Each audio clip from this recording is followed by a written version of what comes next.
Are you struggling to find dinner ideas that will satisfy your whole family, including your baby? Hi, I'm Katie Ferraro. I'm a registered dietitian and mom of 7. I specialize in infant feeding and baby-led weaning. And in this video, I'm going to show you a mouth-watering solution that is going to cater to everyone's taste buds while introducing your baby to a few new foods in a meal that your whole family's actually going to like.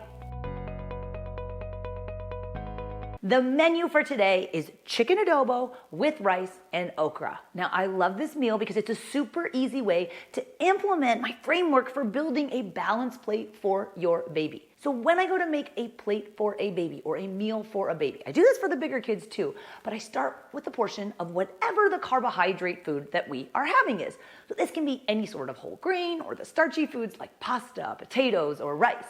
Then I include a slightly smaller portion of a protein food, and then another small portion of either a fruit or a vegetable. When cooking for babies, we avoid added sugar and excess salt, and I also steer clear of anything super spicy that could be harmful to your baby. If your family eats animal products, then your baby can learn how to eat these foods too. I love the flavor of chicken adobo, and chicken is really easy to make safe for babies. So there are no shortage of variations of the classic Filipino dish, chicken adobo. Okay, it can be made with or without garlic. Some of the versions are really saucy, while others include coconut milk. This is a baby-friendly version that uses low sodium broth, unseasoned rice vinegar, and coconut aminos in place of soy sauce in order to reduce the sodium. So to make the chicken adobo, get some oil going in a large pan, get it till it's kind of shimmery, and then add your chicken and cook it until it's brown on all sides. It might take about 5-6 minutes total. Then what you do is you take the chicken out of the pan, put it on a plate, and start adding your aromatics. Get your onion and your garlic and your bay leaves and the pepper, and put it in the pot just until the garlic starts to brown. And then we get going with the liquid, adding the vinegar and the broth, the coconut aminos.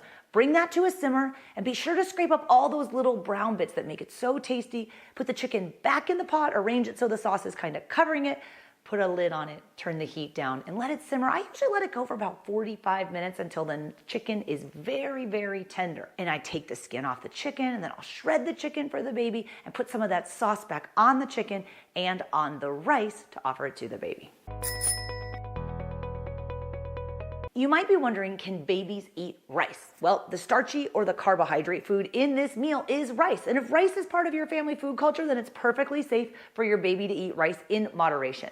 So you might remember an era where parents started solid foods for their babies using rice cereal. Well, we don't do that anymore because of the potential for arsenic toxicity in rice food. So arsenic is a heavy metal that does not belong in your baby, but rice in small amounts is fine for babies. Most major health bodies recommend against regular use of rice foods for babies because of arsenic. So it's just like a sometimes meal, okay? We're not offering rice every day. There is an easy way to make rice lower in arsenic if you're cooking rice for your baby, and it's called the pasta water cooking method. I learned this from Charlotte Brody and Jane Houlihan from Healthy Babies, Bright Futures. Their landmark 2019 study, What's in My Baby Food, found that 95% of baby foods that were tested contain toxic chemicals that lowers babies' IQ, including arsenic and lead. So here's how you can cook your rice to lower the arsenic content by up to 60%. You simply cook the rice like you cook pasta. Cook it in a lot of water. So rinse your rice beforehand, cook it in loads of water, then drain it and rinse it for lower arsenic rice. Now, the vegetable in this meal is okra, and I love okra for babies because cooked okra is a great finger-sized food that babies can pick up easily and feed to themselves. So you can slice okra and fry it. A lot of adults will do this to reduce the sliminess, but I like the longer okra pieces for babies who don't have their pincer grasp yet, okay? So I will just blanch it and then saute it in this recipe. Okay, it's time to bring it all together.